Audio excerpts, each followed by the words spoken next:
Good morning and welcome to a new edition of the Betting Connection podcast.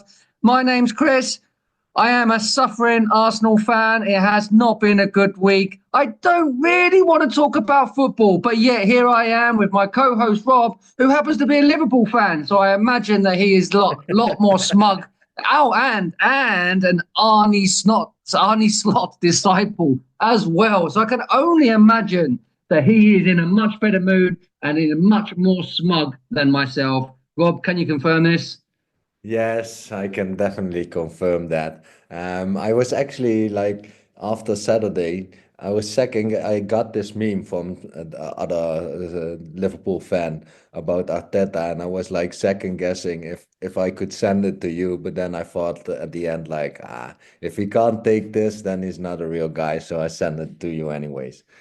Oh yeah, I received it. I just chose to ignore it. I went MIA at the weekend. It was a difficult one to take, but also not that surprising as well. To be quite honest, I think that we have spoke about the title race over the last few weeks, and although I always felt that there was a door slightly ajar for Arsenal to take advantage, and there would be points dropped, there's always that hope, and yeah, as you kindly pointed out in your message, it's the hope that kills you. I always felt, and I always kind of caveated any conversation with, but I just can't see Arsenal taking advantage with the lack of attacking options, and it's been laid bare for all to see in the last 180 minutes. We actually played really well last night against Nottingham Forest. But we could spend another 2 weeks playing football and it doesn't look like we're going to score a goal. So you can't win matches without scoring goals. You cannot score goals without goal scorers. So all in all, it's not really surprising, and fair play to Liverpool, who are getting the job done.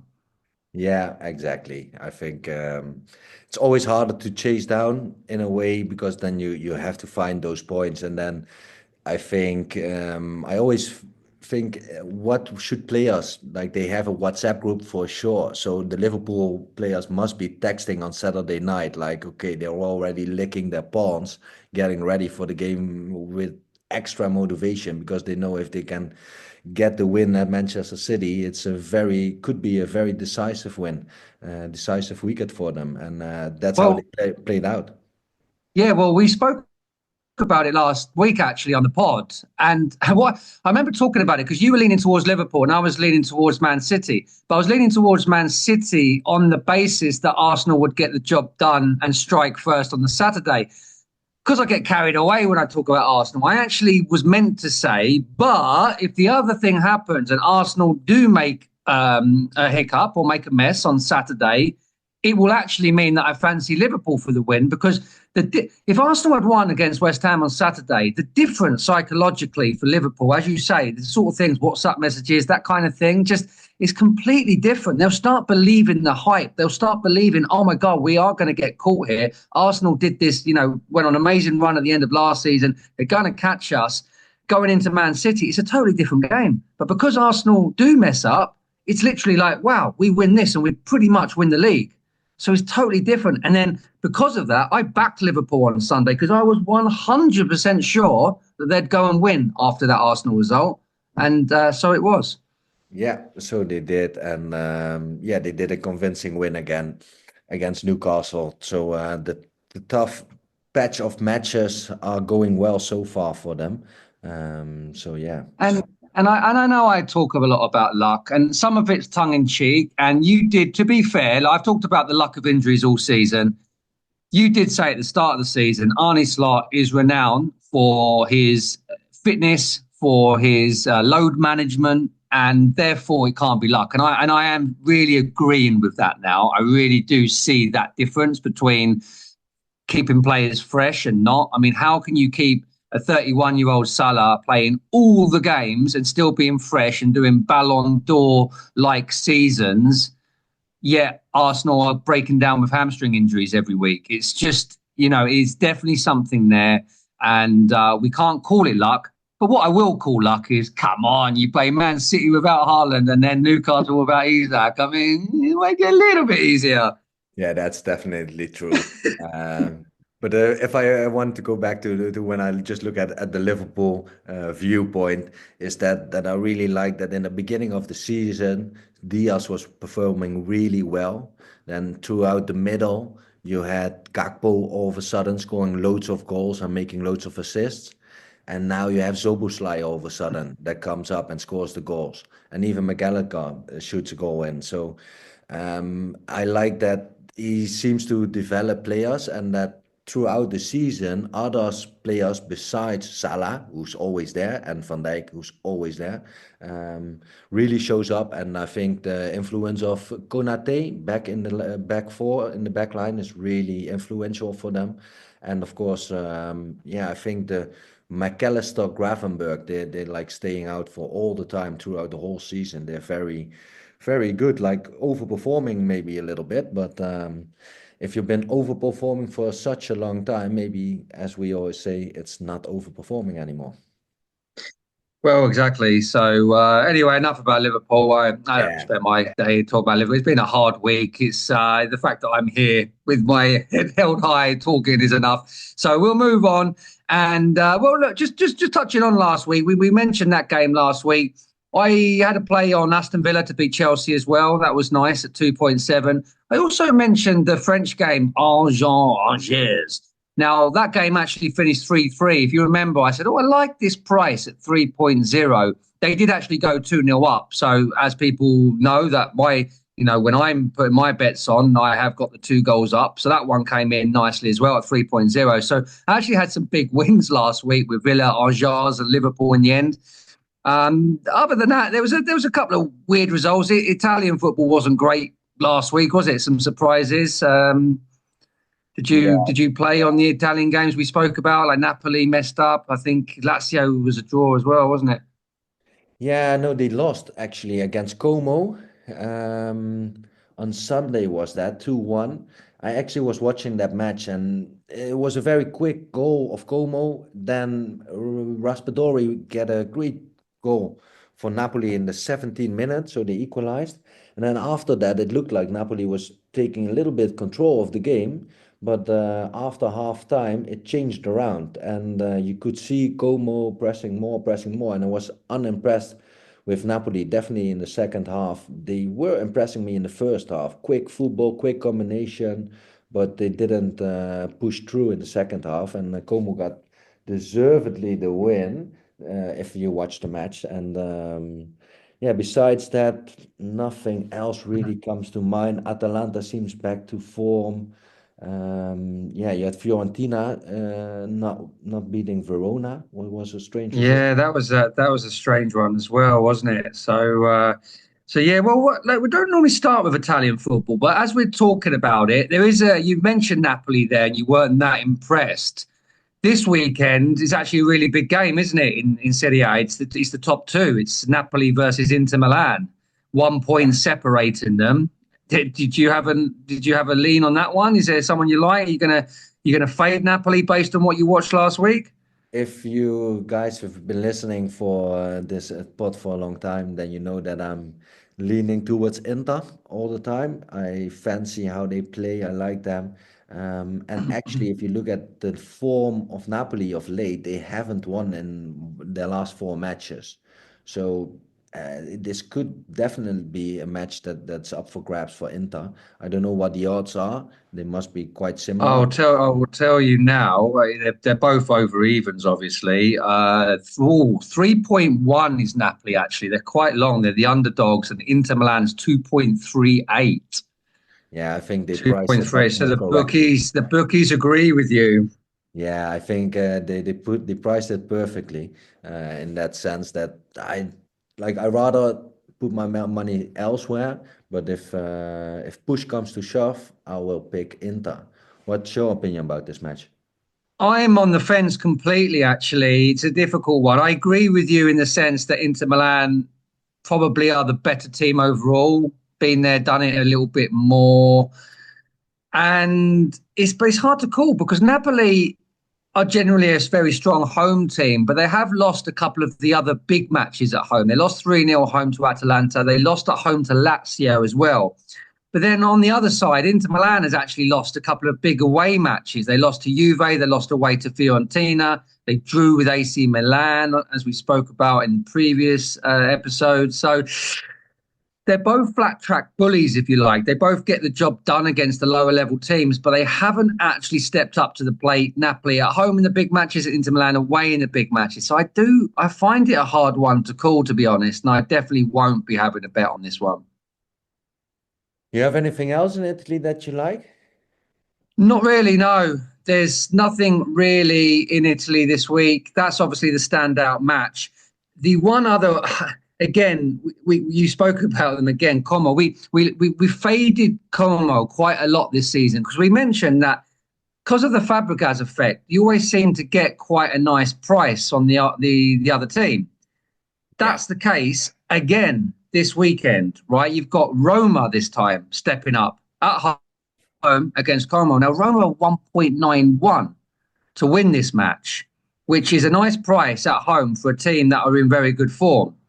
So that is the match that kind of stands out for me a little bit as a nut. But Como have more than once not done, they've taken our glory away from us a little bit. They hurt us against Napoli last week. We stayed away the week before, if you remember. We went to go for Fiorentina and then we backed off. We got hurt earlier in the season against Atalanta. Roma this time at home in probably, I think they're the most informed team at the moment. What do you think there? I think the price is right for Roma. It's almost even money. I found it 1.9 Yeah. at least. And as we say, like Como did get very good results, beating Fiorentina, beating Napoli. They have Fabregas, who likes to play attacking football and likes to go forward. Like they were not scared. They were definitely no pushovers when I watched them play, but they were playing at home. Like there was a lot of influence from the stands as well. But as we said, Ranieri is doing a very good job at Roma. He seemed to have turned it around a little bit, and they are, I think, for that price, it's a good price to put your bet on Roma. Like Como is still a team that's like very mid-table, and it seems like if you look at the fixtures, goes on and off a little bit. Like they have good results, but they mix them up with bad results because they just got promoted. Like you can't expect them. They have quite a lot of young players as well. They have a very talented guy, Spanish striker, Paz. He plays a little bit like Isaac, very technical. He could make something happen. And you have Diao also. Let me say it, correct me. Diao is a winger slash striker from Spain, very young. And you have Paz from Argentina. And like they work together very well. So you have a very pacey striker and a very creative number 10. And yeah, they seem to work all right. But still, I do like Roma. Me too. I just like the price. Roma at home, unbeaten in 10 matches. Como, yes, they are dangerous. All the reasons that you said, a couple of exciting players. But you've got to back the form team. 6 wins and a draw from the last 8 and unbeaten in 10 against a team, like you say, can get results, but also do lose when they should or can. So yeah, look, I'm going to just keep going with the form horse here. I'm not going to put my mortgage on it, but yeah, I think it's a decent price and will continue to take the form team against the unpredictable Como. Yes, the only one that I have left is for the big Gun Acca, and that's going to be Atalanta to beat Venezia. Atalanta seems to have picked up some form playing at home. Venezia did all right against Lazio to get a point, but now playing away from home. Atalanta should get the win for the big Gun Acca. Bizarrely, Atalanta are better away from home these days than they're at home, which always actually was the case. Even a few seasons ago, I remember Atalanta being such a good away team, and they've been good at home generally this season. But just more recently, they've come a little bit unstuck. A few draws, a loss at home to Napoli as well. And away from home, I mean, their last 2 away matches were 5-0 both. So they're in generally good form with some good away results. But yeah, against Venezia, second from bottom, haven't won away from home all season. They should definitely get the job done. I actually have one game left in Italy. Like I don't have that Okay. many picks, but they seem to be in Italy again. It's more like a value play. It's on Genoa And I'm fading Empoli. They're playing against Empoli. We've talked about Empoli quite a lot. Lately, it's a team that's very close to the bottom at the moment. They did get a very surprising win against Juventus midweek after penalties. So they held out, scored an early goal um, and they managed to win the penalty series. They must be a little bit faded as well. They must be tired from that match. They have to play against Genoa, and Genoa seems to be doing a good job against teams that are lower ranked, and when they play at home. And I think it's a good price for even money. And yeah, Genoa hold out against Inter last week, 1-0 only lost. And before that, they won against Venezia at home 2-0. And they also played against a similar team, Monza, a couple of weeks ago. And they won as well 2-0 at home. So with that in mind, I think Genoa is a good price to get the home win against Empoli. Won their last three at home. Empoli lost their last three away, conceding 10 in the process, by the way. So it seems decent enough. I mean, Genoa isn't a team that gives you massive confidence, but as you say, beaten the other teams at the bottom recently as well. And Empoli really bad away from home, generally speaking. So lost 6 of the last 7 matches as well, Empoli. Yes, so that's it. Yeah. Okay. Well, that was different. Starting in Italy, so there was quite a bit there to cover. England FA Cup weekend. Well, we don't like the FA Cup, and yeah, this is a really bad lineup as well. There's nothing to get excited about at all. I have nothing to talk about the FA Cup this weekend. No, me neither. I don't even look at those matches, to be honest, just because I think I saw that Manchester City is playing the team that beat Liverpool, wasn't it? Do you know? Like I looked at the fixtures, Yeah, Rob. Plymouth. They're playing Plymouth. Yeah, Plymouth. I looked at the fixtures just to see is there any plays here at all, but they were really bad. It's like not even interesting at all. No, me neither. Not Me interesting. neither. There's no interesting games. There's no plays at all. There's no value. Bournemouth Wolves is the only game. Well, Newcastle. You've got a couple of all Premier League ties, but even they aren't that exciting, are they? Bournemouth Wolves, Newcastle Brighton, yeah, maybe, but like they're both fighting for European positions at the moment. Is this even going to be considered taken seriously? And Man United Fulham, I mean, you can't touch Man United with a barge pole at the moment, but you never know at home. So there's nothing, there's no plays here at all. No, me neither. Let's move on quickly. Let's move on to the Netherlands. Ajax, 5 points clear. They keep winning. They have won 8 in a row. They've taken advantage of PSV's little wobble. And yeah, what are you saying? Yeah, they seem to look more convincing, more convincing, more convincing, and PSV seems to be wobbling, wobbling, wobbling.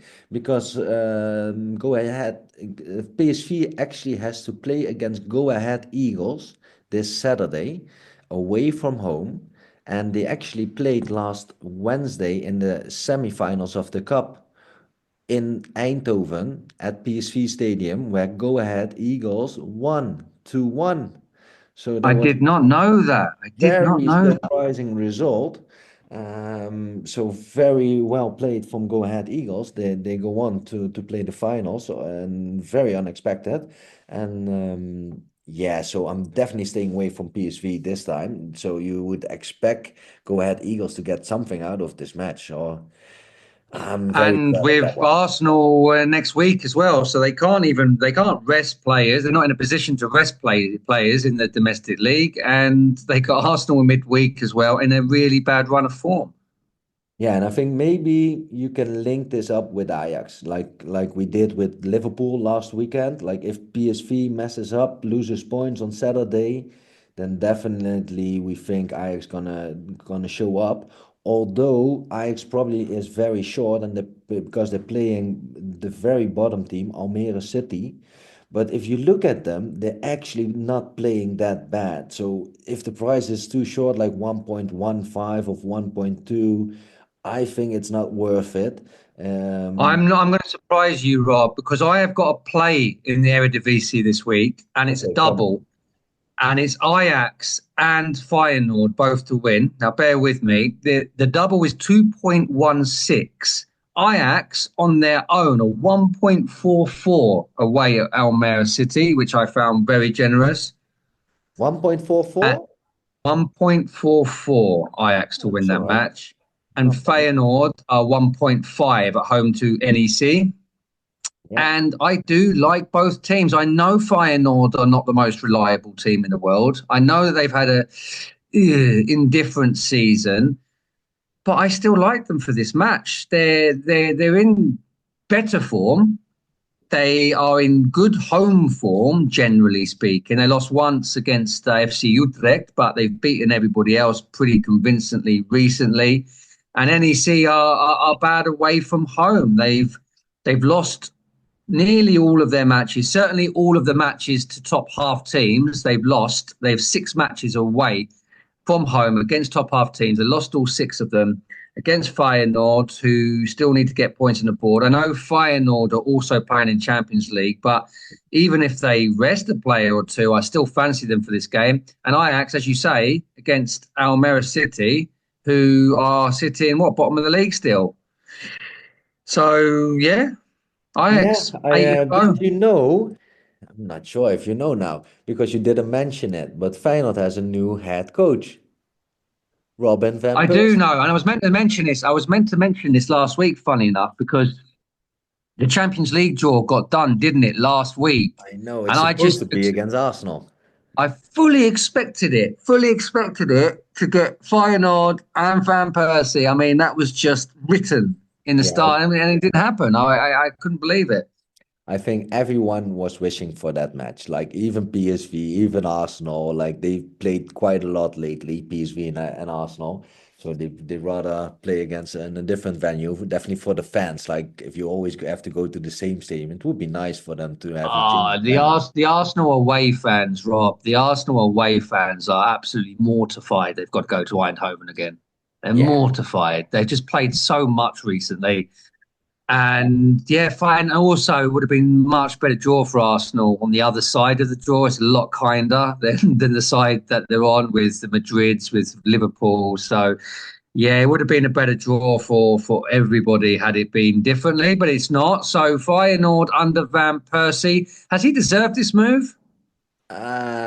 He deserves his move on basis of like he has some. It's like a big risk that Feyenoord is taking because he's a very unproven manager. He was working like he took it very steadily. Like you have some ex top players that go quite quickly up the ranks, but he did like the youth system in Feyenoord as well. So he also was coach of a lot of young players that are about to break on through to the first team. So that really helps him. Like he already worked with them for like 1 or 2 years. He seems to be have like he's a very attacking minded coach who likes to play out from the back. So it seems like he has a specific way he wants to play, and I always like that if you have your own style. And the thing with his style is that it probably is gonna work better with better players because like if you're Heerenveen, you're quite mid-table, and if you have to play against the bigger teams, it's not working that well. If you're like a lot better defense with a lot more ball control and a lot more patience on the ball, so we're all rooting for him, but it's definitely not a sure thing. He gets this job because he's a legend of the game for Holland, Yeah, for Feyenoord, and he should definitely get he should, yeah. There were other talks about Mark van Bommel. I think that was a yeah. very interesting coach. He was quite similar, not with the final background, but he does have the experience in Holland and also in Belgium with some very good results. So I think that was between them. Okay, it will be interesting to see how he gets on. I think that it will be a home win. Really like that double. I think that's really good value double, better than even money. And is there anything else at all that you like? I like on Friday night, I go to the first Eredivisie. I like a game. I like RKC Waalwijk. and they have to play at home, and it's more than even money. And RKC is actually in quite a good form. We've talked about them as being the worst team of the table. They had this famous player back in the days, Iataran, that tries to get a comeback, and they actually did a quite good run. They had one loss in the last 5 matches. They also had 3 wins in those 5 matches. They lost last time away from home against FC Twente. That definitely can happen. But before that, they won 5-0 against NAC Breda. They won 4-1 against Waalwijk. They won 2-0 against Willem II. And if you look at Fortuna Sittard, they lost 5 out of their last 6 matches.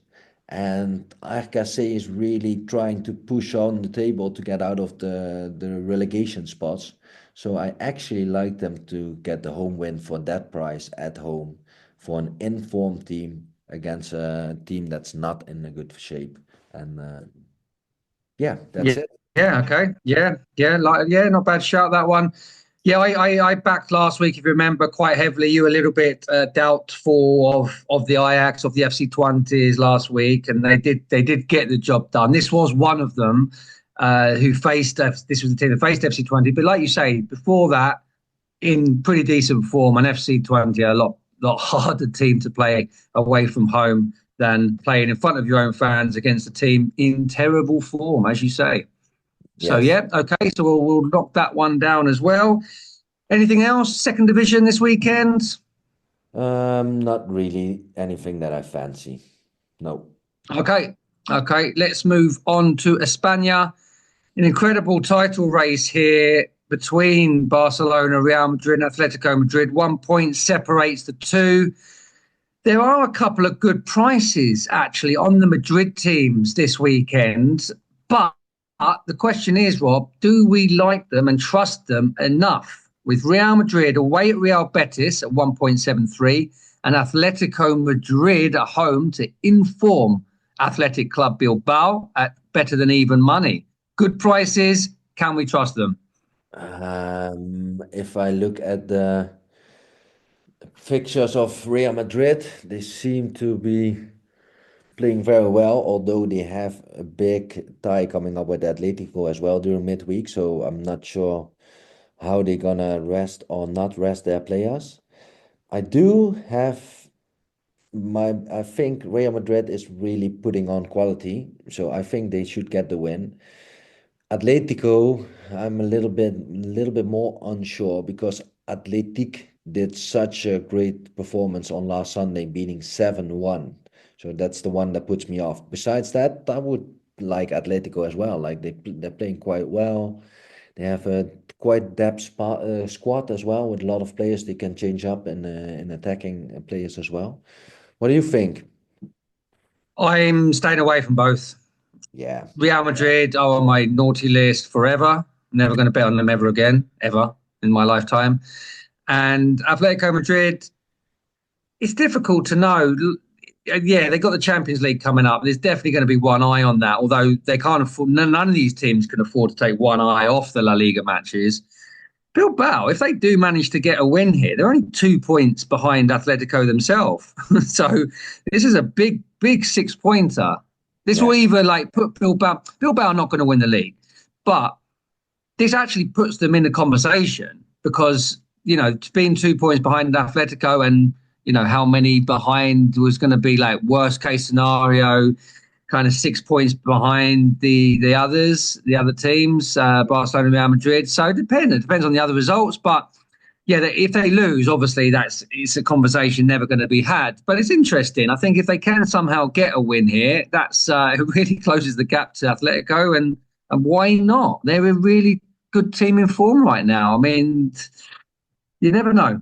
No, you never know with these kinds of matches. So yeah, I don't want to get burned on those matches this time. So definitely staying away from. Atletico are still unbeaten at home this season. It is worth mentioning that. I mean, they have been pretty solid at home. There has always been a weird draw every now and then, but they are unbeaten. But then, having said that, Bilbao have only lost twice all season away from home. One of them was Barcelona. So Yeah, I'm really interested in this match. I can't find a betting play on it. Don't know. It could be 0-0. It could be 4-4. You just don't know. I think Atletico, especially these days, are pretty unpredictable. So interested. I'm really interested in that match, but won't be betting on it. Okay. So Nothing else in La Liga neither. I don't know about you, but I haven't really seen any value. I looked at Girona. We've always liked Girona as a home team, better than even money against Celta Vigo. But Celta Vigo have just done enough recently to not want to fade them as well. They're unbeaten in three. They did get a draw away at Atletico Madrid. It's one of those kind of weird draws I just spoke about for Atletico. Celta Vigo were one of those teams. They're unbeaten in three. Girona have lost the last three. I don't like it enough. what do you think? Oh, sorry. What do you think about Barcelona Sociedad? Is it too short for the big Gun Acca? Is it too uncertain to add it or not? It's difficult as well. Yes, I think they will win. But all these teams we're talking about, they're all playing a lot of matches. They're all involved in the Copa del Rey as well, weren't they? Semi-finals in midweek. Yeah. They're all playing in the Champions League during the week as well. So there's a lot of games being played. Will they rotate? Are they tired? It's hard to say. Real Sociedad have been in really poor away form in La Liga. In fact, they've lost all their games against top half teams away from home. They've lost the last four in a row away from home. No, I don't think it's too short. I think Barcelona will win. Okay, then I will leave them on the big Gun Acca. If you've got them on, leave them on. Right, okay. Is that everything for Spain? That's everything for Spain. Moving on to Germany, Rob. Germany, Bundesliga. Title's probably wrapped up now. 8 point gap at Bayern Munich. Games this weekend. Is there anything that stands out for you? No, I didn't had anything that I like in particular in Germany. Did you find There's anything what interesting? there is a big match, isn't there? Eintracht Frankfurt versus Bayer Leverkusen. That was a standout match. I don't have a play on that one. Other than every time I look at Germany, I just see goals. Like Yes, there's always a lot of goals in Germany, definitely. but I do have a couple of interesting plays. Okay. Now, anyone that listens to this pod is not going to be surprised by my first topic of conversation in this league, and it's fade in Heidenheim. I don't. That's not the first time we've said that. Nah, definitely Fade not. in, fade in Heidenheim seems to be a theme of the season, and more often than not, it's served us quite well. In all honesty, there's been a couple of hiccups, but generally speaking, fade in Heidenheim has been a good play for us this season. And I'm looking at this one now. It's Borussia Monchengladbach playing away at Heidenheim. Now, Heidenheim actually got a really good result last week, 2-2 draw away at Leipzig. But I'm sorry, I just got to still look at this and think fading. Like Monchengladbach, like I don't think I've ever seen the epitome of an average team more than Borussia Monchengladbach, right? Get this. Borussia Monchengladbach are ninth in Bundesliga. They are ninth for their home amount of points. They're ninth for their away points. They are ninth for total goals scored, and they are ninth for total goals conceded. They are the epitome of average. And oh, sorry, and they're tenth in the form table, so nearly ninth. So they are just absolute bang average. But the thing is, though, Rob, Heidenheim are worse than average. So I'm going to back average against poor, basically. And Mönchengladbach are actually in pretty decent form. As I say, I'm in 10th in the form table, but they have won three of their last five matches. Only one loss in that. That was actually last week. That was a really bad result at home to Augsburg. But other than that, they were doing quite well. They got a home draw with Eintracht Frankfurt. They beat Stuttgart away, beat Union Berlin away, beat Bochum convincingly at home. They haven't done too bad. And this is a team they have played when they play bottom half, especially the bottom seven. Okay, so there's the bottom 7 currently in Bundesliga, Monchengladbach has played 3, 4, 5, 6, 7, 8, 9, 3, 4, 5, 6, 7, 8. Yeah, 9, the magic number again. 9, they've played 9 matches against bottom 7 teams and they've won all 9. So, that is quite a heavy statistic. Loving the number 9. I'm going to say they're going to make it 10. And yeah, let's fade Heidenheim one more time. And the odds for a Borussia Mönchengladbach win are 2.25. Oh, not too shabby. So there we go. That is that's my play in Germany. There's another one that I kind of like. I like the price, and it's.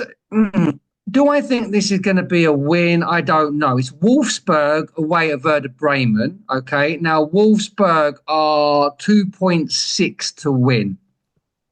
It's not that I look at this and think, oh my God, Wolfsburg are going to win. It's just that Wolfsburg haven't lost many recently and Werder Bremen haven't won many, right? So Wolfsburg have only lost once in the last 8. That was to Bayern Munich. And Werder Bremen have only won once in the last 8. So it's not that I really back Wolfsburg to win here at 2.6, although they definitely can do. And the value is definitely there in comparison to Werder Bremen, who have lost the last 3 in a row. But I do think maybe a double chance, a win or a draw for Wolfsburg at 1.5, maybe play that in a double or an Acca, because I do feel like they probably won't lose based on current form. So it's not one that I'm hot about. It's not one that really kind of like ticks all my research boxes, but one that stands out as, I think Wolfsburg will avoid defeat, double chance 1.5, or if you want to be brave, take the odds at 2.6. Okay. Okay. Yeah, let's do it. Other than that, I'm staying away. Borussia Dortmund are well on the naughty list as well these days. They're 1.85 away at St. Pauli. St. Pauli are a weird team. You think they're terrible and they just pull out a result here or there. Whilst I'm here in Germany, though, Rob, I'm going to bring forward the Student Acca because I'm going to try something completely different this week because, nothing else is working, got nothing to lose at this point. So Student Acca this week, I am going to say both teams to score in all 6 Saturday Bundesliga matches. Okay, so that's just avoiding the Friday night match and the Sunday matches. So this is just the 6 on Saturday, both teams to score in all 6 matches, and you are left with odds of 17.44. Wow, that's interesting. Let's go for that. Let's go for goals. Let's go and just watch the results. The scores come in. Bundesliga, goal frenzy. Let's go. Both teams to score. Student Acca time. Okay, I like it. Like that one? Yeah, okay. You can like that. You take advantage. I like this bet in particular. I found some bookies that have like specials on those kind of bets as well, like for the Saturday afternoon, and definitely the German Bundesliga is an interesting one. So sounds good. Yeah, I actually follow another tipster as well. They often do kind of this type of thing as well, and they hits every now and then.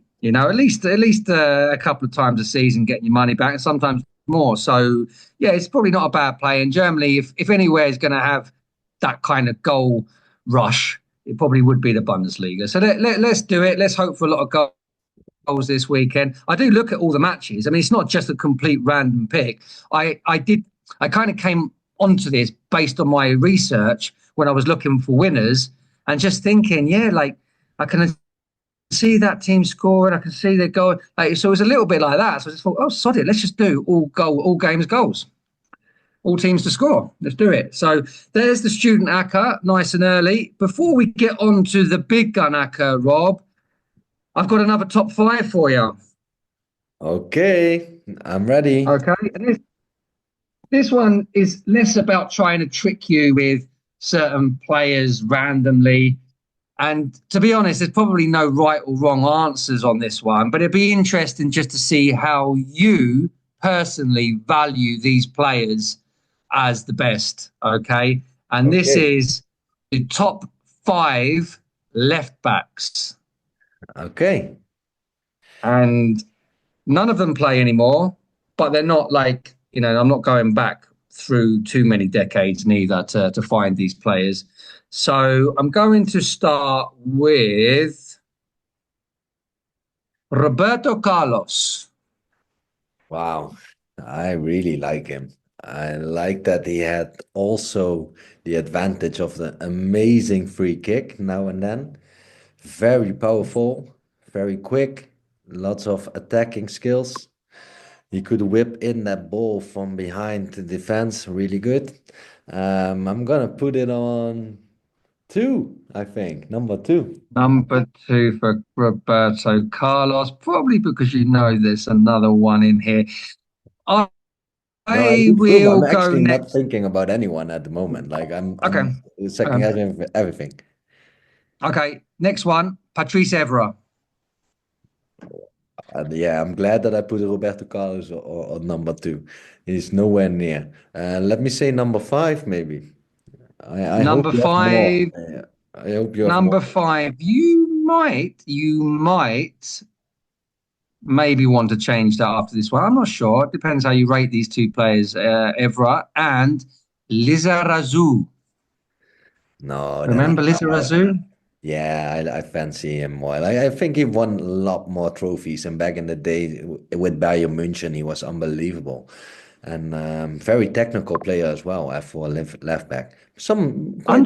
Underrated, I'd say. Underrated. Yeah, but I think maybe because in Holland, like you also watched the German, like I remember that team that won the Champions League and that played against the final against Manchester United.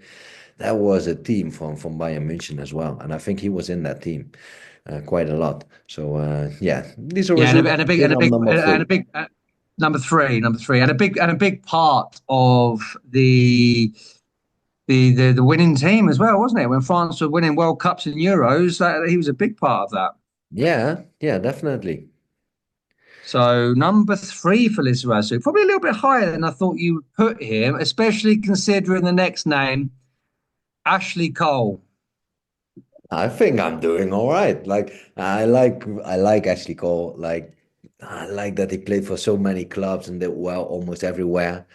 He's probably one of the players who has the most games in the Premier League. Not sure about it, but must be close to it. And yeah, I'm putting on number four, and I'm putting all my hopes on the last name. Paolo Maldini. Exactly. No, that's fair enough. Fair enough. It's fine. I will, yeah, I like it. I've actually watched, I listened to a podcast of a Dutch guy who was 120 kilos back in the day, and he's a friend of Clarence Seedorf. And he was talking about that he went to a match and visited Clarence, and that then Milanello offered him to stay at Milan for 4 months to make him like a little project out of him, like to see what they could do because they had so many old players and everyone was kept on playing. Like most players were 37, 38, 39, and they were still winning Champions Leagues.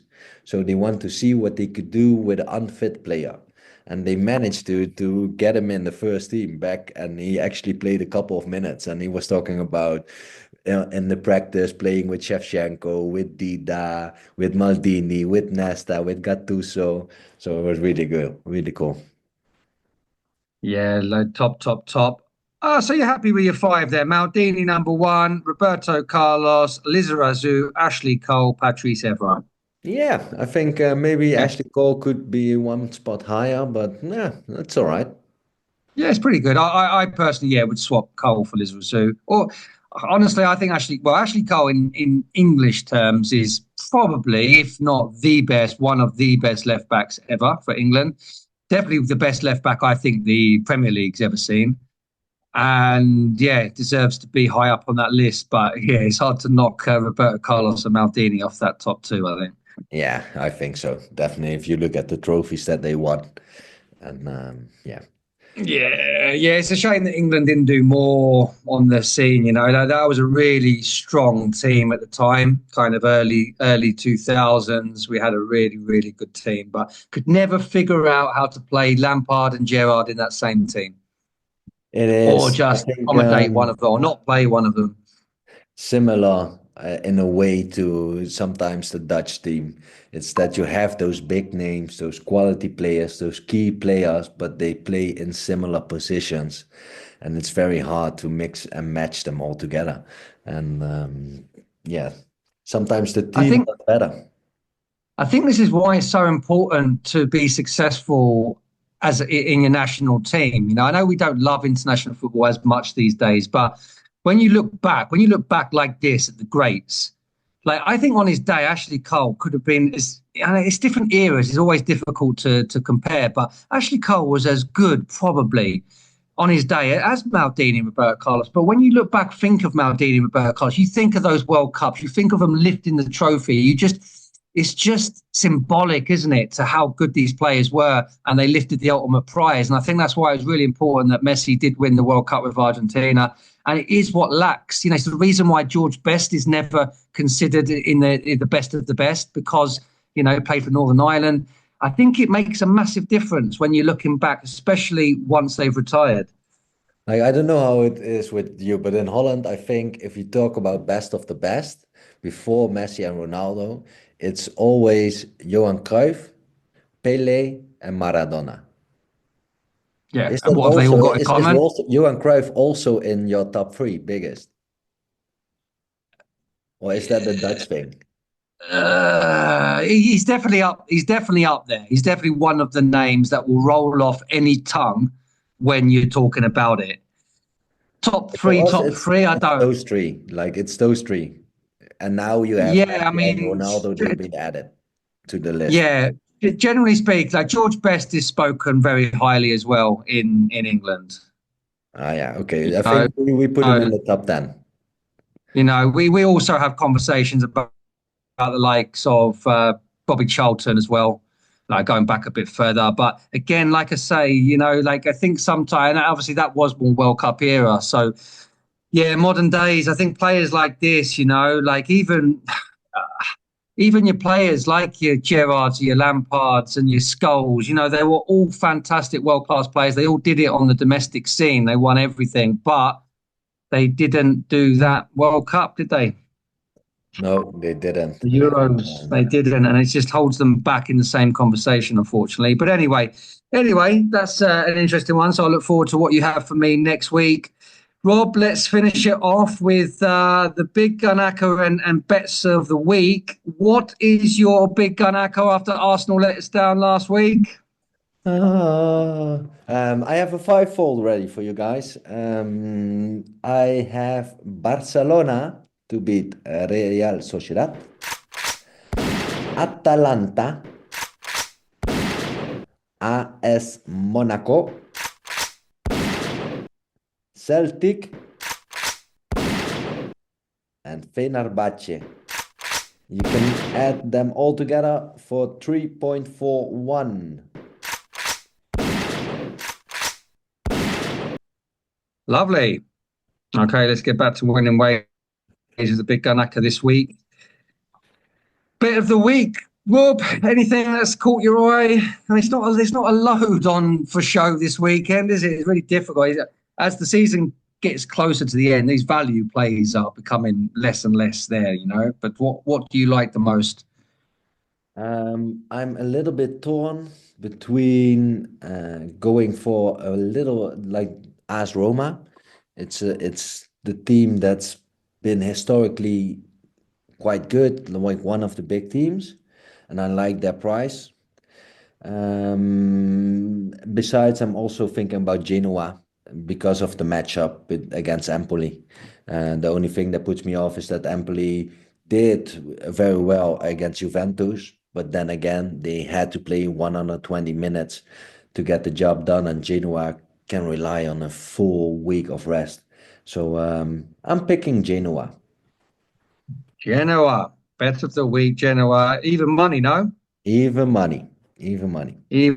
even money, and I'm going to go a little bit more than even money at 2.16. I'm going for the double Feyenoord Ajax double at 2.16. I was heavy on those kind of priced matches in Eredivisie last week, put them on the Acca, but the Acca didn't come in. But I'm going to go strong on just the double there. Feyenoord and Ajax, my bet of the week. Okay, lovely, lovely. Okay, so that brings us to the end of the pod, Rob. Just to recap what we've talked about there. So obviously, bet of the week I've just mentioned. You also liked Arcas Warwick Yeah, for 2.05. That was Friday night, wasn't it, Rob? yeah, it is. That was right. Now, Rob's got a little bit of a lean towards Inter Milan, but obviously not heavy play on that one. Just feels like they're the better team. We both like Roma at home to Como, even though Como can be unpredictable. Definitely don't put your mortgage on that one because it is unpredictable. But let's go for the home team in form. Genoa, Rob's bet of the week. Fade in Heidenheim. We love to fade Heidenheim. And this time it's the average Borussia Monchengladbach at 2.3. Potential play on a double chance. Wolfsburg at 1.5. Take the odds at 2.6 if you're feeling risky. But either way, we're going to see goals in Germany. The Student Acca, both teams to score in every single match. And then we've got the big Gun Acca there at 3.41. Barcelona, Atalanta, Monaco, Celtic, Fenerbahce. That brings us to the end of the pod. Rob, where can people find us?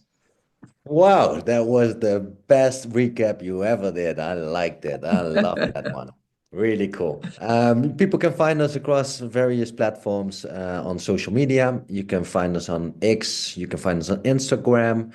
You can find us on Threads and Blue Sky.